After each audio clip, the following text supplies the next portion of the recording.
so that you'll become deep. And life without depth is, by definition, shallow and meaningless.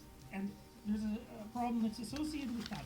Because life is tragic and because life involves suffering, if your philosophy is shallow and meaningless when you suffer, you'll become resentful and hostile and self-critical, and then you'll become cruel and destructive. And so not only is there a necessity for your own mental health to forthrightly confront the deepest questions of life, but if you don't, then you remain a danger to yourself and maybe more importantly to others.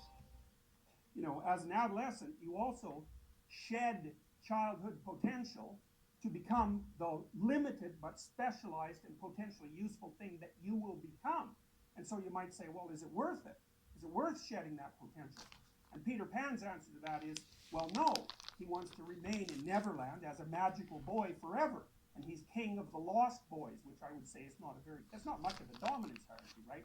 It's like you're the king of the losers, so to speak, people who can't get their act together and mature. Now, you notice in Peter Pan that Peter Pan doesn't grow up. He doesn't establish a relationship with Wendy, who's actually real. He has to settle for Tinkerbell, who, you know, is a fairy, and they don't exist. And so she's really, in some sense, a figure of his imagination, because he won't mature. He can't have an actual relationship with a genuine person. So he has to satisfy himself with, well, it's something like a pornographic fantasy, actually.